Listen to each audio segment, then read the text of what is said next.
అమ్మా ఈశ్వరమ్మా.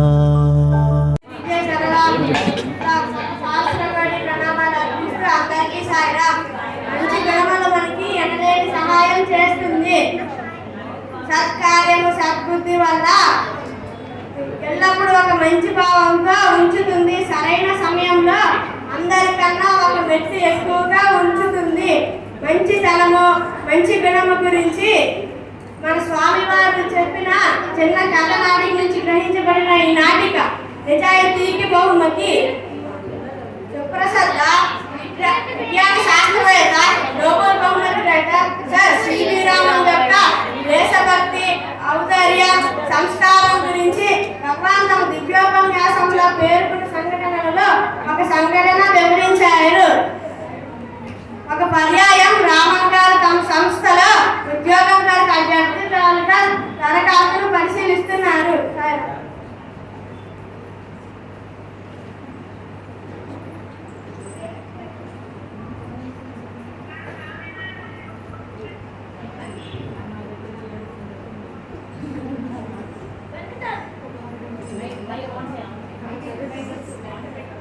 వెంకటాద్రి 3 నెలల క్రిందట 4 సీనియర్ సైంటిస్ట్ పోస్టులను భర్తీ చేశాం కదా. మళ్ళీ అభ్యర్థులుగా దరఖాస్తు చూడమని ఫైల్ పంపించారు. Good morning doctor Jagadish. 3 నెలల క్రిందట 4 సీనియర్ సైంటిస్ట్ పోస్టులను భర్తీ చేశాం కదా.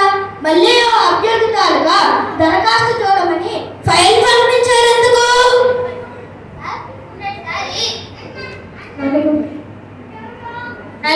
నలుగురు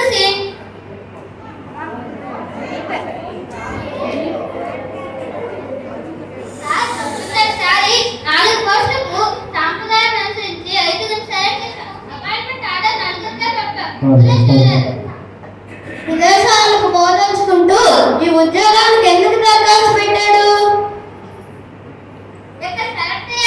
విదేశాల్లో ఉద్యోగం వస్తుంది. అదేమిటి? ఇది మీ పేరులో ఉన్న సంస్థ. Sir C V Raman research institute లో సెలెక్ట్ అయిన కాగితం సరిపరిచి విదేశాల్లోని సంస్థలకు దరఖాస్తు పెడితే 10 రెట్ల జీతంతో అక్కడ ఉద్యోగాలు ఇస్తారు. ఇది చాలా విచారకరం. అంతేకాదు సార్, మీరు గమనిస్తున్నారు కదా, ఈ పేరు పెట్టే దృష్ట్యా మన సంస్థలో 4-5 ఏళ్ళు పనిచేసే మంచి రేటింగ్ పొందిన వాళ్ళు ఎంతో మంది విదేశాలకు పోయి లక్షలు సంపాదిస్తున్నారు కదా. అంటే ఈ డిగ్రీలు ఈ ట్రైనింగ్లు భిక్షపాతం కింద ఉపయోగించుకుంటూ విదేశాలకు వెళ్ళిపోతున్నారని మాట.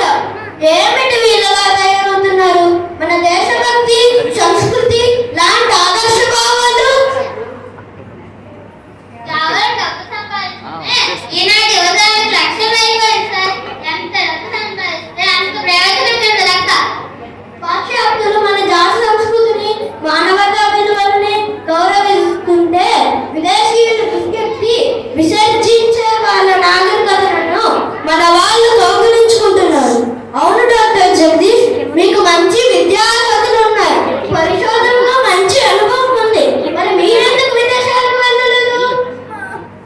నేను మీ శిష్యుడిని. ధన సంపాదన జీవనోపాధికి కానీ జీవిత మానవతకు కాదన్నా ఈ ప్రబోధన మర్చిపోతానా?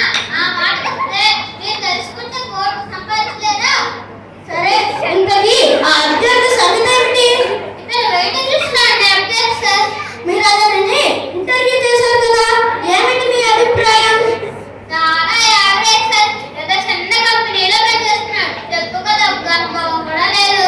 సరే, లాంఛనప్రాయంగా 2 మంచి మాటలు చెప్పి పంపించారు. తీరా ఇక్కడికి వచ్చినాక కనీసం పలకరించలేదు అనుకుంటున్నాడు.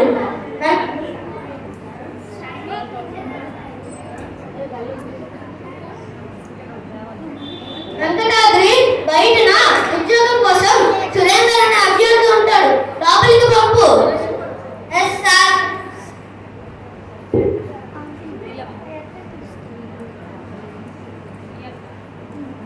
Morning sir. Good morning doctor Jagadish నిన్ను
సార్ టీచరట లుక్ హియర్ మ్యాన్, ఇప్పుడు నీకు ఉద్యోగం రాదని స్పష్టంగా చెప్పాను. నీకు రావాల్సిన ట్రైన్ ఖర్చులు కూడా ఇచ్చేసారట.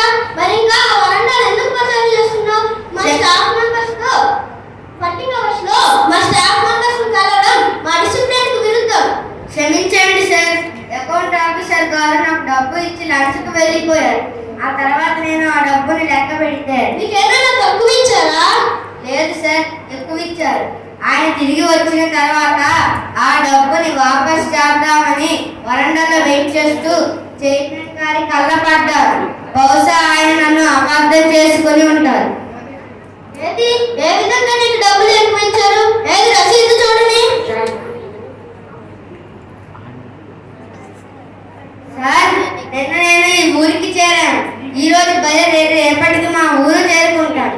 అందుచేత నాకు రావాల్సింది 2 డిఏలు మాత్రమే, కానీ 3 రోజుల డిఏ ఇచ్చారు.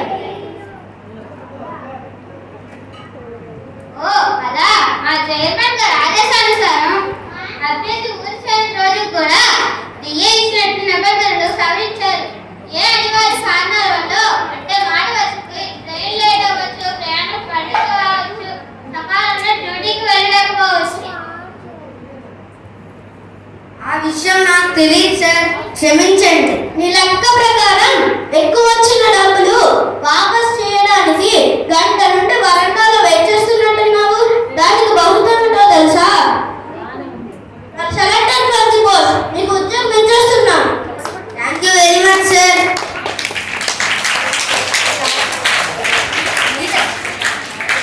అపాయింట్మెంట్ ఆర్డర్ డాక్టర్ జగదీష్ దగ్గర తీసుకొని ఆనందంగా వెళ్ళిరా. Thank you sir, I'm fortunate sir.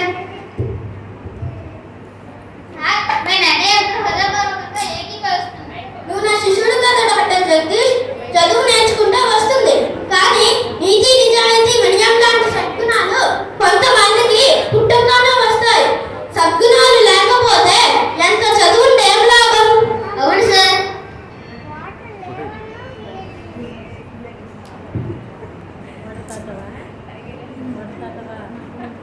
అందరికీ సాయిరామ్.